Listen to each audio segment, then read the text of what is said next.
40 करोड़ से ऊपर शिष्य है बाबा जय गुरुदेव जी महाराज के।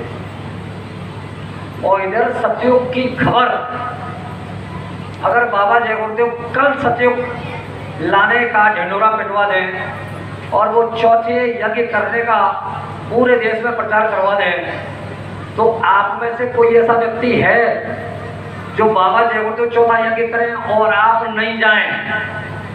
क्या इनमें से कोई ऐसा व्यक्ति है जो बाबा जी का इस समय सुन ले कि बाबा जी फलानी जगह चौथा यज्ञ कर रहे हैं और बाबा जय गुरुदेव आ गए हैं, तो आप में से कोई रुकेगा? कोई रुकने वाला नहीं है प्रेमी भाई बहनों। लेकिन वहां कितने करोड़ इकट्ठे होंगे जब चौथा यज्ञ होगा? तब वहां केवल 10 ही करोड़ होंगे, केवल 10 करोड़। अब आप हिसाब लगाइए कि जी 30 करोड़ और बच रहे हैं, इन 30 करोड़ का क्या होगा? एक भविष्यवाणी आपको मालूम है उनकी, परिवर्तन दीन गरीबों से, छोटे लोगों से, झोपड़ियों से होगा। उधर गोस्वामी जी कह रहे हैं कि निर्मल मंजन सोमोय पावा और मोई कपट छल छिद्रण बाबा। तो हम लोगों के अंदर छल कपट बेईमानी धोखाधड़ी ये वो सब कुछ भरा हुआ है। अगर भरा हुआ नहीं होता तो दृश्य कुछ अलग होता प्रेमी भाई बहनों। इसलिए है तो सही मसाला, मसाला तो अंदर में है, और जब तक वो मसाला नहीं निकलेगा तब तक इस मंजिल को प्राप्त कर सकता है कोई व्यक्ति? कोई नहीं कर सकता। इसके लिए अपने को सबसे नीचा कहने से सबसे नीचा नहीं हो जाता। कोई व्यक्ति इस मंच पर बैठ करके और इस माइक को पकड़ करके ये कह दे कि मैं तो नाली का कीड़ा हूँ, गंदी नाली का कीड़ा हूँ, सबसे छोटा हूँ, सबसे हल्का हूँ, हो गया? प्रेम भाई बहनों, उसके लिए आदमी की बोलचाल, उसका व्यवहार, उसकी खान पान की व्यवस्था, उसकी बैठक सब कुछ बदल जाती है। क्यों मुरारी भाई साहब? बदल जाती है ना। साधक की पूरी व्यवस्था अलग दिखाई देती है। ऐसे बहुत कम लोग हुआ करते हैं, लेकिन जो भी व्यक्ति करेगा उसे निश्चित रूप से मंजिल मिलेगी। इसमें कोई किसी प्रकार का धोखा नहीं है। सतयुग का समय था, उसमें ये जीवात्मा दोनों आंखों के मध्य भाग में बैठी हुई थी। इसी मानव तन में काम क्या था? बस इधर से थोड़ा सा उसने ध्यान हटाया। इस काल माया के देश से केवल ध्यान हटाने की आवश्यकता ही बस। और जैसे ही उसने ध्यान हटाया और उधर लगा दिया तो फट से जीवात्मा उस पार निकल गई। सब देवी देवताओं को दर्शन दीदार करते हुए ईश्वर ब्रह्म पार ब्रह्म उस मालिक का दर्शन दीदार कर रही है। और जब उसकी मौज हुई फिर नीचे शरीर में आ गई। दिन में सैकड़ों बार जा रही है मालिक का दर्शन दीदार करने, सैकड़ों बार नीचे उतर के आ रही है। क्या ये बात सही है? संत के प्रेमियों से पूछना चाहता हूँ। अरे मैं नहीं कह रहा हूँ, ये सतयुग की चौपाई कह रही है। हमारे गुरु महाराज कह रहे हैं। क्या कह रहे हैं? सतयुग योगी सब विज्ञानी, सब योगी थे, सब विज्ञानी थे। कारी हरि ध्यान, इधर से ध्यान हटा करके कालमाया के देश से उधर लगाया, चले गए। तरना किसको कहते हैं? इन दोनों आंखों के मध्य भाग से उस पार जो जीवात्मा को जीते जी निकाल कर ले जाता है, उसी को तरना कहते हैं। प्रेमी भाई बहनों, मोक्ष और मुक्ति अलग बात है। यही तरन तारण यही हो जाता है। गुरु का दर्शन दीदार दोनों आंखों के मध्य भाग के पीछे चरण कमल जा कहे गए हैं। गुरु महाराज तुम्हारे स्वागत के लिए, तुम्हारे सम्मान के लिए तत्पर तैयार हर पल हर क्षण खड़े हुए। कि कोई भी बच्चा मेरा थोड़ी सी मेहनत करके इधर आए, तुम बच्चा बस इतना सा कर लो कि एक बार अंतर में गुरु का दर्शन कर लो तो तुम्हारा काम बन जाएगा। अब इसी के लिए मेहनत कर रही है। चारों युगों की चार चौपाई गोस्वामी महाराज ने रामचरितमानस में लिखी है कि सतयुग में साधना क्या थी। सतयुग योगी सब विज्ञानी करे हरि ध्यान सदैव प्राणी। सतयुग में सब योगी विज्ञानी थे, रास्ता खड़ा हुआ था, किसी तरह का कोई बंधन नहीं, चाहे जब जीवात्मा मालिक के देश जाए, सब देवी देवताओं का दर्शन दीदार करते हुए फिर मानव तन में आकर और फिर इस भौतिक जगत का काम करने लग जाए। उधर त्रेता की व्यवस्था दूसरी बताई गई है। त्रेता विविध यज्ञ नर करहि और प्रभु है समर्थ कर्म भक्त रहे। त्रेता युग की दूसरी व्यवस्था थी, यज्ञों के करने से जो फल की प्राप्ति होती थी उसको भगवान के चरणों में समर्पण कर देते, तो उससे ये तरन तारण वाली जो बात है ना, ये हो जाती थी। द्वापर करे रघुपति पद पूजा और भवन तरह उपाय दूजा। इस संसार रूपी सागर से पार होने के लिए भगवान की भक्ति द्वापर में बताई गई। और कलयुग में क्या है? कलयुग में महापुरुषों ने कहा है कि कलयुग केवल नाम आधारा और सुमिर सुमिर नर उतर ही पारा। इधर गोस्वामी महाराज चौथी चौपाई में क्या कह रहे हैं? कलयुग योग यज्ञ नहीं ज्ञाना। न योग करने की जरूरत है, न यज्ञ करने की जरूरत है, न किसी तरीके का विशेष ज्ञान हासिल करने की जरूरत है। कलयुग योग यज्ञ नहीं ज्ञाना, एक आधार नाम गुण गाना। और वो नाम क्या है? वो नाम ये है 1 2 3 4 5, इन पांचों के नाम रूप स्थान और आवाज, इनके मुख से कौन सा बाजा बज रहा है, उस बाजे को सुनने का नाम है क्या है? बाबा जी कहलवाते थे कि सुनने का नाम भजन और देखने का नाम ध्यान। खूब कहलवाते थे हमसे आपसे। ध्यान के माध्यम से इनको देखा जा सकता है, भजन के माध्यम से इनकी आवाज को सुना जा सकता है, सुमरन के माध्यम से इनको याद किया जाता है। इधर से आपने इनका सुमरन किया, याद किया, और याद करने पर लौट करके क्या आएगी? क्या आएगी? दया आएगी ना लौट करके। तो प्रेमी भाई बहनों, अगर मालिक की दया लेनी है तो क्या करना पड़ेगा? याद करना पड़ेगा। 5 नाम का जो रास्ता आपको मिला हुआ है उसका स्मरण करना पड़ेगा। और जिनको नामदान नहीं मिला है वो केवल जय गुरुदेव नाम का जप करें। आप 8 मालाएं जय गुरुदेव नाम की करो सुबह शाम। मेरे पास ऐसे भी प्रमाण है कि जिन बच्चे बच्चियों ने 8 मालाएं जय गुरुदेव नाम की है और उनके मन में ये रहा है कि गुरु महाराज अगर कहीं नामदान हमको मिल गया होता तो हम भी उस तरीके से भजन करते, तो उनको अंतर में बाबा जय गुरुदेव ने 5 नाम का भेद दिया है। इस जय गुरुदेव नाम के जप करने से प्रेमियों के दिव्य आंख दिव्य कान खुल रहे हैं। प्रेमी भाई बहनों, कितनी पावर है जय गुरुदेव नाम के अंदर। ये समय का जगाया हुआ सिद्ध किया हुआ नाम है। इसलिए इस नाम को जप के और आप अपना काम कर लो। आपको कहीं भी आने जाने की जरूरत नहीं है, क्योंकि समय ऐसे नाजुक मोड़ पर आकर खड़ा हो गया है कि कभी भी कुछ भी हो सकता है। कैसा समय है? कभी भी कुछ भी हो सकता है। बाबा जय गुरुदेव जी महाराज पहले तो ये कहते रहे कि जरा ठहर जाओ, रुक जाओ, अभी मेरे बच्चे संभल रहे हैं, सुधर रहे हैं। फिर उन्होंने कहा था कि जब महापुरुष साइड में हो जाते हैं तो प्रकृति अपना काम करती है। चंडी विशाल लेकर निकल पड़ी है, विदेशों का दौरा कर रही है, और जब भारत में आएगी तो यहाँ भी तबाही मचा देगी। तो प्रेमी भाई बहनों, 12 कोष सिखा हुए जाकी, मैंने कल YouTube पे इनका सुना था, हमारे मुरारी भाई साहब का, ये कह रहे हैं वहाँ उसमें 20-20 कोष पर दिए दिखाई देंगे। वो क्या मतलब है? 20-20 कोष पर अगर दिया ये सामने वाले गांव में जल रहा हो तो यहां से दिखाई दे जाएगा। आप सब लोग देखो, क्या दिखाई दे रहा है आपको? नहीं। अरे ये पेड़ पौधे वृक्ष ये उसकी ओट कर लेंगे तो दिया तो दिखाई दिया नहीं। जबकि क्या कहा है कि 12 कोष सिखाए हुए जाती, यानी 12 कोष पे दिए दिखाई देंगे। तो वो दिए का मतलब क्या है? जी आप लोग जो बैठे हो ना, यही दिया है। कोई वो तेल बत्ती डाल करके दिया तैयार किया जाता है, वो दिया नहीं है। ये आप ही लोग दिए हो क्योंकि उधर सूखा, प्रकृति का प्रकोप जब होगा तो सूखा, अकाल, बीमारी, भूखमरी, आंधी, तूफान, तरह तरह के प्रकृति के प्रकोप होंगे। और फिर महामारी, बीमारी जब आ जाएगी, ये जैकेट पहने हुए प्रेमी बैठे हुए हैं, इसमें लिखा हुआ है कि बीमारियां आ रही हैं, बचो और बचाओ, साकार अपनाओ।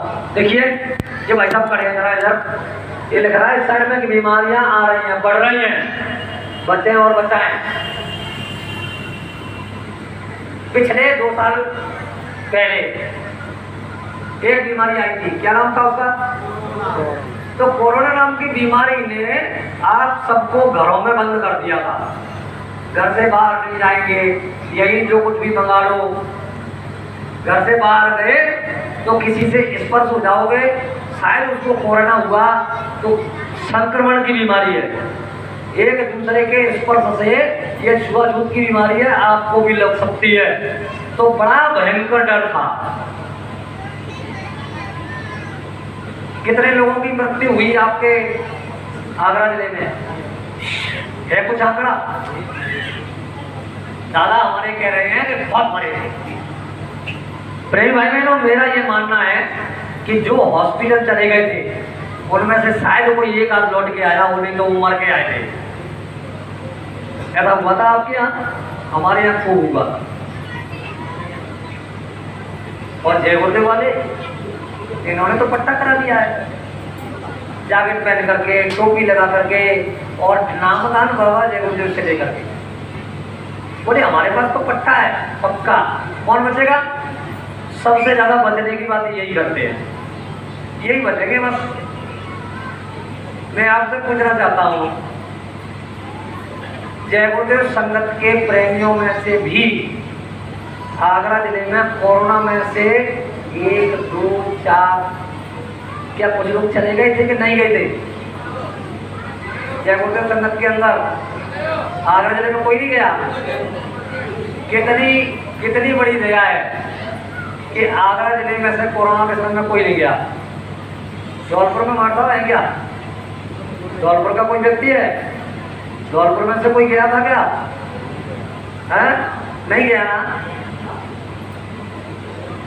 अब देखो मैं ही बताता हूँ आपको, भगत जी शायद आपके यहाँ आए होंगे, अच्छे वक्ता थे, गुरु महाराज का संदेश सुनाने वाले थे। भगत जी कोरोना में चले गए ना। हमारे यहाँ ग्वालियर में 2 लोग कोरोना में चले गए। एक तो आश्रम में वो मोहन रहते थे, वो चले गए, दूसरे गदाईपुरा में चले गए। मेरा कहने का मतलब ये है कि जय गुरुदेव वाले भी 2 की जैकेट पहनकर ये ना समझे कि हमने तो पट्टा करा दिया है। चलो ठीक है, मालिक की दया हो गई, उसमें से बचा दिया। लेकिन वो इधर बाबा जी क्या रहे हैं, बचेगा कौन? बचेगा काल का डंका, बचने में कोई पाएगा, बचेंगे साधु जन कोई।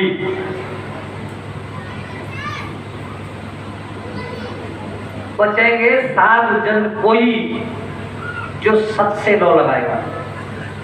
सत्य क्या है? देखिए इधर नाम दिया है, ये ऊपर में जो 5वें धनी है, इनका क्या नाम है? सतपुरुष।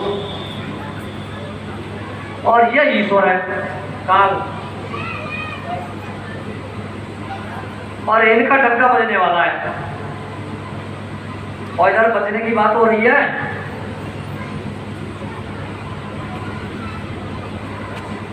बचेगा साधु जन कोई जो सत से लो लगाएगा। हमको आपको बचाने वाला सत्य कौन है?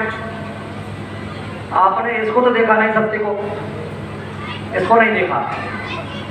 ये संदेश बाबा जय गुरुदेव जी महाराज ने हमको आपको दिया। इन्होंने बचने की बात कही, यही उस रास्ते पर ले जाना चाहते हैं कि इससे तुम बच जाओगे। आने वाले खराब समय में भजन से ही रक्षा मदद होगी। कैसे होगी? भजन से होगी। और भजन की पकड़ अपने पास है नहीं। ये जो साधारण भजन कराया जा रहा है, ये किस लिए कराया जा रहा है? इसका उद्देश्य लक्ष्य यही है। ये नवरात्रा में जो साधन भजन कराया जा रहा है, सतोगुण, रजोगुण और तमोगुण, 3 तरह के गुण हैं। एक गुण को 3 दिन में काबू करने के लिए ये नवरात्रा की साधना संतों ने बताई। पहला तमोगुण, 3 दिन में केवल नमक का पानी पीकर साधन करना चाहिए। अगर ये साधन आपने 3 दिन नमक का पानी पीकर किया होता तो अंतर में कुछ अनुभव होता। गुरु भक्ति किसे कहते हैं? गुरु भक्ति क्या है? गुरु आदेश का पालन। और इधर व्रत किस तरीके से किया जा रहा है? व्रत में हम लोग फलाहार करेंगे, तो उधर बताया गया है एक फल का आहार, कोई सा भी एक फल उसका आहार करना है। और इधर क्या हो रहा है कि सेब तू भी आजा, मौसमी तू भी आजा, केला तू भी आजा, पेठा तू भी आजा, दूध दही तू भी आजा, और खीर मलाई तू भी आजा। अब इतना सारा खाने के बाद और फिर साधन भजन किया जाए तो हो जाएगा? या तो महापुरुषों ने बताया है कि पेट खाली होना चाहिए। पेट जब रोज रोज खा करके खराब हो जाता है तो सप्ताह में 7 दिन होते हैं, 1 दिन का व्रत बताया गया जिसमें कुछ नहीं खाना है, केवल नींबू पानी पीना है, तो वो पेट खाली हो जाएगा। और उसके बाद फिर उतना ही खाओ जितनी जरूरत हो। सुबह के समय में गुरु महाराज ने नमक रोटी बताई, दोपहर में पूरा खाना बताया, और शाम को ये कहा था कि देखो भूख लगे तो 1 आध रोटी खा लेना, और नहीं तो क्या खाना? दूध पीना। 1 गिलास दूध के लिए कहा था महाराज ने।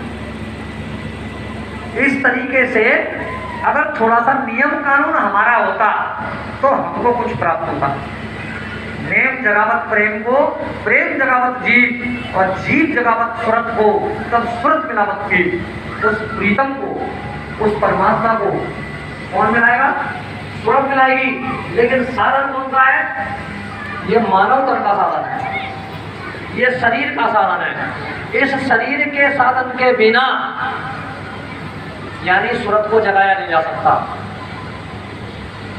तो ये 3 दिन बताए थे, 3 दिन तमोगुण के। जैसे किसी आदमी के अंदर ये भाव पैदा हुआ कि इस आदमी ने, सामने वाले ने मेरे साथ गलती की है, जिसको मार दिया जाए। 2 घंटे के बाद गुण का परिवर्तन होता है। अब उसी बीच में कोई रजोगुण वाला आ गया जिसके अंदर उस समय रजोगुण विराजमान था, तो उसने कहा नहीं नहीं नहीं, ये ठीक नहीं है, ये ठीक नहीं है, ये मारना उचित नहीं है किसी भी आदमी को। नहीं नहीं, आप मारे नहीं। उसके बाद किसी के अंदर आ गया सतोगुण, तो सतोगुण वाला व्यक्ति कह रहा है, झगड़ा हो रहा है दोनों में।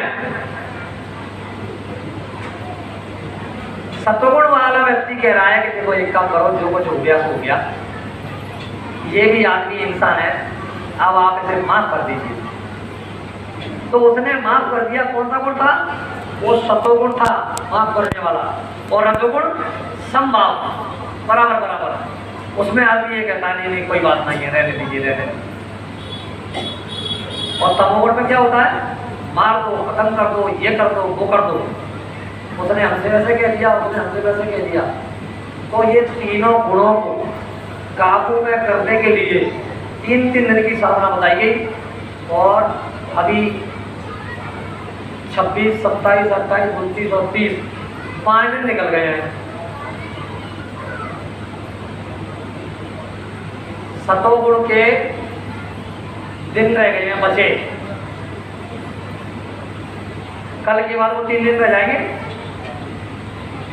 प्रेमी भाई बहनों, इस साधना में जिम्मेदार प्रेमियों का समय भी खर्च हो रहा है ना। और ये व्यवस्था इतनी लगाई गई है तो इसमें पैसा भी खर्च हुआ होगा। दुनिया के कामकाज तो चलते रहेंगे, दुनिया के काम कभी कम नहीं होंगे। एक दिन ऐसा आएगा कि बंदे हम नहीं होंगे, और जब हम ही नहीं होंगे तो फिर क्या होगा। ये केवल बाबा जय गुरुदेव के ही इस समय अनुयायी लगे हुए हैं इस काम में, इस व्यवस्था में कि चलो प्रेमियों का भला हो जाए, चलो प्रेमियों का भला हो जाए। उस भले के लिए ये सारा काम व्यवस्था योजना बनाई जा रही है, किया जा रहा है। ये भाई साहब जो है हमारा ये जय गुरुदेव यूट्यूब चैनल, इस चैनल के माध्यम से प्रेमियों को ये संदेश बराबर दे रहे हैं। नरवई के रहने वाले हैं, नरवई के रहने वाले हैं भाई साहब जी। पहले इनका चैनल नरवई के नाम से ही करता था, अब ये जय गुरुदेव नाम से चल रहा है। तो इनका संकल्प भी है, आप सभी प्रेमी इनके चैनल को देखा करें, सब्सक्राइब कहते हैं, क्या कहते हैं, वो भी किया करें। इन्होंने संकल्प लिया है कि जो भी सेवा इस चैनल के माध्यम से हमारे पास तक आएगी तो हम उसको गुरु महाराज के काम में लगाएंगे। ऐसा होता है क्या कि जितने भी चैनल चलाते हैं और नेट पे देखा जाता है, तो नेट के माध्यम से थोड़ा बहुत कुछ अर्जित हुआ, क्योंकि अभी तो इनका चैनल इतना बड़ा नहीं है, बहुत कम प्रेमियों के संपर्क में है। लेकिन जो बड़े बड़े चैनल जिनके चल रहे हैं वो लोग इस तरह का लाभ प्राप्त कर रहे हैं। आप लोग भी सहयोग कीजिए, अपने गुरु भाई है, बराबर मेहनत करते हैं, हर जगह पहुँचते हैं। तो मैं आपको ये समझा रहा था कि हमारा मूल उद्देश्य, लक्ष्य जीते जी गुरु को पाना, अंतर में, बाहर से नहीं, बाहर से गुरुदेव का दर्श है सबका। जब हम लोग मथुरा आश्रम पर जाया करते थे तो वहाँ गुरु महाराज का दर्शन करते ही तो ये संतों के सामने होते ही उनके अंदर ये गुण था, स्वाभाविक गुण, ये स्वाभाविक गुण था उनका, ये कोई चमत्कार नहीं है, स्वाभाविक गुण था। महापुरुषों के अंदर ये स्वाभाविक गुण होता है। सन्मुख हो जीव मोह जबई और जन्म कोट अगना से तबई। हम जो भी इधर घर गृहस्थी में कर्म कर्जा लाद कर ले जाते थे और गुरु महाराज का दर्शन करके उधर से आते पाठ साफ, मन इधर काम करता था, साधन भजन में लगता था। अब तो 10 वर्ष का समय हो गया गुरु महाराज का दर्शन किए बिना, और हम लोगों के क्रियाकलाप किस तरीके के हैं। लोग ये कहने लगे हैं कि अब क्या करें क्या नहीं करें, साधन भजन तो बनता नहीं है। तो फिर उनके पास एक युक्ति है, वो फिर ये कह देते हैं कि गुरु महाराज ने कहा है कि बाबा जी ऐसा नाम जहाज लेकर के आए हैं कि उसमें सारा विश्व बैठ जाए तब भी एक सीट खाली रहेगी। तो वो एक सीट कौन की है, यानी वो एक सीट मेरी है। मैं करूँगा कुछ नहीं, वो जो खाली सीट है वो मेरी है। गुरु महाराज तुम ऐसी दया कर देना, ऐसी कृपा कर देना कि हुजूर वो भोजन तो कम हो नहीं रहा है और सोना भी कम नहीं हो रहा है और साधन भजन तो बिल्कुल बनता ही नहीं है। अब तुम ऐसी दया कर देना, तुमने ही तो कहा था कि मैंने तुम्हारा हाथ पकड़ा है और मैं तुम्हें छोड़ूंगा नहीं, तुम मुझे छोड़ो तो छोड़ जाना लेकिन मैं तुम्हें नहीं छोड़ूंगा, तुम मुझे याद करना या मत करना लेकिन मैं तुम्हें याद करता रहूंगा। तो ये कितनी बढ़िया बात है कि बिना कुछ किए हुए और गुरु महाराज दे जाए। प्रेम भाई बहनों, हमने तो ये भी सुना है कि बाबा जय गुरुदेव कह रहे हैं कि परिवर्तन से पहले सब लोगों के धीरज के बारे टूट जाएंगे और वो टूट गए। ये भविष्यवाणी 18 मई 2012 को सटीक साबित हो चुकी है। फिर उन्होंने कहा था कि छटनी आएगी, तो छटनी भी हम लोग देख चुके हैं। इसी आगरा में पहले जब हम लोग आए थे स्वामी जी महाराज के समय में, तब कार्यक्रम हुआ था, काफी भीड़ थी।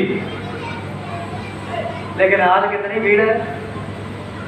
ये तो नए प्रेमी आ गए हैं इस वजह से, ये अड़ोस पड़ोस के गांव के, नहीं तो देख रहे हैं हम के कितनी भीड़ है। यही चटनी है। और फिर उन्होंने तो कटनी चटनी क्या क्या कहा है, मतलब ये सब होगा प्रेमी भाई बहनों, एक ही बात करने वाली नहीं है। मैं ऐसा गियर फंसाऊंगा जो किसी के निकाले नहीं निकलेगा। आप लाख प्रयास कीजिए, कोई भी मिस्त्री अच्छे से अच्छा आ जाए और गियर निकालने का प्रयास करेगा तो गियर टूट जाएगा, लेकिन गियर निकलेगा नहीं। तो रगड़े झगड़े में बिल्कुल नहीं पड़ना है। क्यों नहीं पड़ना है कि उत्तर प्रदेश की एक महिला के घर स्वामी जी महाराज जाते थे। पड़ोस में एक महिला ने निवेदन किया कि हुजूर मेरे घर भी आप चल करके दर्शन दीजिए, आपके चरण कमल पड़ जाएंगे तो मेरा घर भी पवित्र हो जाएगा। उसने भी पानी वानी पिलाया, कुछ खिलाया होगा। जब 2-4 बार गए तो वो बहनें दोनों आपस में लड़ गई। दोनों ने आपस में और लड़ाई कर ली। अब की बार तुम्हारे गुरु महाराज आएंगे तब मैं कहूंगी। तो उसने कुछ बना करके तैयार कर लिया मसाला कि मैं इसको कहूंगी, मैं इसको कहूंगी। और जब पहली वाली के घर पे आए तो उसने कहा हुजूर मेरा एक निवेदन है आपसे, वो जो मेरी गुरु बहन है ना उसके पास मत जाइएगा। बोले क्यों नहीं जाऊं? कि वो ये कहती है कि मैंने तुम्हारे गुरु महाराज को ये खिलाया वो खिलाया और सरकार मुझे वो बर्दाश्त नहीं होती है। अच्छा तो बच्चा उससे ये पूछना कि जब तुमने मुझे 1 गिलास पानी पिलाया था तो उस समय तुम्हारे अंदर क्या भाव चल रहा था? क्या तुमने नहीं कहा था कि गुरु महाराज मेरे बच्चे की नौकरी लग जाए तो फिर मैं ये कर दूंगी, फिर मैं वो कर दूंगी? जरा जाकर के पूछो। मैं किसी का 1 गिलास पानी भी नहीं रखता, उसको भी बदले में कुछ न कुछ दे दिया करता हूँ। तो प्रेमी भाई बहनों, ये झगड़ा है, चाहे वो किसी भी तरीके का झगड़ा हो, लेकिन झगड़े में हमको नहीं पड़ना है। झगड़े से नुकसान होता है। बाबा जय गुरुदेव जी महाराज के साथ जो प्रेमी जिम्मेदार रहे, उन्होंने अपने रात दिन की नींद खोई और उनकी जो नींद, भजन भक्ति तो नहीं किया। अगर भजन किया होता तो स्वामी जी महाराज ये कहते मंच से कि देखो मेरे ये आसपास बैठे हुए जो लोग हैं ये देवता है। जबकि वो क्या कह रहे हैं कि मेरे आसपास रहने वालों को तुम देवता मत समझ लेना। तो इसका कुछ कारण है। गाय का बछड़ा दूर से आता है, दूध पी करके चला जाता है, और जो गाय की ओमरी में कलेली लगी रहती है वो क्या काम करती है? दूध पीने का काम करती है। क्या बाबा जय गुरुदेव जी महाराज ने ये बात मंच से कही है? कही है कि मैं आपको पूछना चाहता हूँ, अगर कही है तो हम लोगों ने सिवाय खून पीने के और कुछ किया नहीं है। और महापुरुष ये बराबर कह रहे हैं कि महापुरुषों को फलाने समय में परेशान किया गया, फलाने समय में परेशान किया गया, किसी को जिंदा जला दिया गया, किसी को दीवार में चुनवा दिया गया, और किसी को जहर दे दिया गया, किसी के साथ किसी तरह की और कोई घटना कर दी गई, किसी को सूली पर लटकाया गया। बाबा जी कह रहे हैं, जहर की बात भी बाबा जी कह रहे हैं। इधर स्वामी जी महाराज के शरीर में जहर फूंकता है। जिम्मेदार लोग कहते हैं कि देखो हमने तुम लोगों से मना किया था कि तुम बाबा जी के पैर मत छुआ करो। तुमने जबरदस्ती बाबा जी को पैर छुए तो तुम्हारे ये नाखून बाबा जी को महाराज को लग गए और उसका जहर घुट गया उनके शरीर में। जबकि प्रेमी भाई बहनों, अगर ऐसा होता तो बाबा जय गुरुदेव अपने मुखारबिंद से नहीं कहते। यानी लोगों ने महापुरुषों के साथ क्या नहीं किया। इसलिए बाबा जय गुरुदेव जैसा गुरु आपको मिलने वाला नहीं है। वो माने अंधकार और वो माने प्रकाश, भौतिक जगत से और आध्यात्मिक जगत से, दोनों तरफ से, जड़ की तरफ से और चेतन की तरफ से गुरु का ऐसा प्रमाण बाबा जय गुरुदेव जी महाराज दे रहे हैं कि पहले गुरु पिता और माता जो है रक्त बीज के दाता, जो इस मानव शरीर को देने वाले हैं। कौन है वो? माता पिता। ये पहले गुरु है। कौन से गुरु है? पहले गुरु। इनकी कदर होनी चाहिए। लेकिन यहाँ क्या हो रहा है? हमारे जय गुरुदेव वालों के अंदर हमने देखा है, माँ बाप वहाँ कोने में एक तरफ टर्न पंखा कर रहा है, और अपने लिए एसी लगी है, अपन एसी में आराम कर रहे हैं और माँ बाप एक पंखे में जिसमें गर्मी लग रही है, जाड़ा गर्मी सर्दी बरसात सब सहन कर रहे हैं, जिन्होंने सब कुछ किया है और उनकी क्या व्यवस्था है। तो भाई भाई बहनों, पहला ऋण तो हमारे ऊपर यही है। दूसरा गुरु भैया दाई गर्भवास की मैल छुड़ाई। जब माँ के गर्भ से ये बच्चा निकला और जिसने भी पहला स्नान कराया वो दूसरा गुरु है उसका। तीसरा गुरु नाम धरा ताहि लेवे गांव पुकारा। पहले के समय में पुरोहित पंडित को बुलाते थे और विधिवत नाम संस्करण होता था, लेकिन आजकल तो वही अस्पताल में ही नाम संस्करण हो जाता है। माँ बाप रख देते हैं या कोई और उनके साथ होता है वो रख देते हैं। चौथा गुरु जो शिक्षा देना तब संसारी मार्ग देना, यानी स्कूल की शिक्षा। जो मास्टर होता है जो स्कूल में पढ़ाता है बच्चों को, ये चौथे नंबर का गुरु है। पांचवें गुरु की बारी आती है। पांचवा गुरु जो दीक्षा देना, राम कृष्ण का स्मरण देना।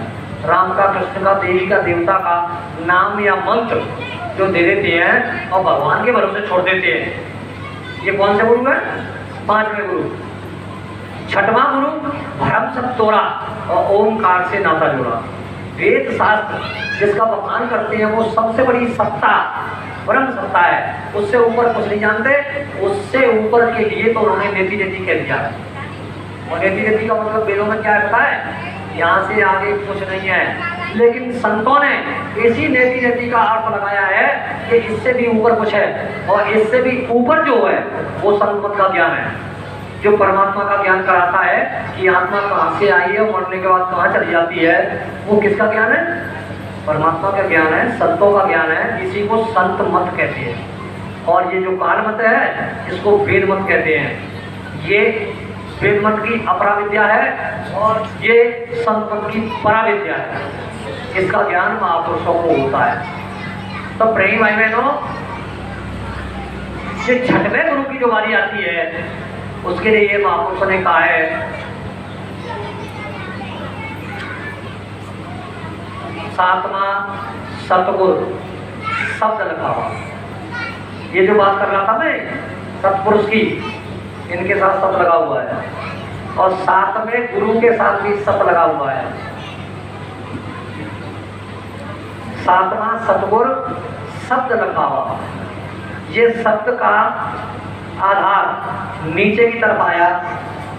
इस नाम डोर को, इस शब्द डोर को पकड़ा कर जितने भी देवी देवता हैं इन सबको नीचे उतारा गया। इसी नाम की डोरी पर, इसी शब्द की डोरी पर उतारकर इसी मानव तन में दोनों आंखों के मध्य भाग में जीवात्मा को बिठा दिया गया, जो परमात्मा की चेतन सत्ता है, अजर अमर अविनाशी। ये किसका है? किसने दिया है? ये किसकी बात करी थी हमने अभी? सतगुरु की। इसका ज्ञान, इसका भेद कौन देगा? सतगुरु। सातवां सतगुरु शब्द लखावा और जहां का जीव तहां पहुंचावा। ये सतगुरु के बिना ये जीव उधर नहीं जा सकता। ये सतगुरु का ज्ञान है। रेमन धीरज क्यों धरे, संवत 2000 के ऊपर ऐसा योग पर है। अकाल मृत्यु जगमाही व्यापक प्रजा बहुत मरे, स्वर्ण फूल पर पगड़ी फूल धर्म की बेल पर है। सहस वर्ष लग सत्यों की बात है। 1000 वर्ष के लिए सत्योग बताया। अभी भी बाबा जयवंत जी महाराज ने जो प्रचार करवाया है ये यही सत्योग है। 1000 वर्ष के लिए आना है। इसी कलयुग के प्रथम चरण के अंत में 1000 वर्ष के लिए सत्योग है। फिर इसके बाद घोर कलयुग आएगा। उस घोर कलयुग में इसी आदमी की उम्र क्या होगी बताइए आपको? इसी आदमी की उम्र होगी केवल 20 वर्ष। कितनी? केवल 20 वर्ष। और ये कितने हाथ का होगा? ये आदमी कितने हाथ का होगा? यानी 1.5 हाथ का बताया है, केवल 1.5 हाथ का। और 20 वर्ष की उम्र है। 2-3 वर्ष में जवान हो जाएगा, शादी विवाह होंगे, बच्चा बच्ची होंगे और 20 वर्ष की अवस्था में कहानी खत्म हो जाएगी। तो इनके समय में अवतार कौन सा होगा? नैमित्तिक शक्ति का 10वां अवतार होगा, वो अवतार होगा कल्कि अवतार। अगर आंख से अपराध किया है तो वो आंख फोड़ेगा, हाथ से अपराध किया है तो वो हाथ काट देगा, अगर उंगली से अपराध किया है तो उंगली काट देगा। ये इस तरह का कल्कि अवतार होगा। देवी भाई बहनों, नैमित्तिक सत्ता के चारों युगों में 10 अवतार होते हैं। जब जब वो धर्म की हानि बारे असुर अदम अभिमानी तब तब धरे प्रभु मनुष्य शरीरा और हरे सो भव सज्जन पीरा। उसी के लिए गीता में कहा है, यदा यदा धर्मस्य ग्लानिर्भवति भारत अभ्युत्थानं धर्मस्य तदात्मनां सृजाम्यहं परित्राणां साधूनां विनाशाय च दुष्कृतां धर्म संस्थापनार्थाय संभवामि युगे युगे।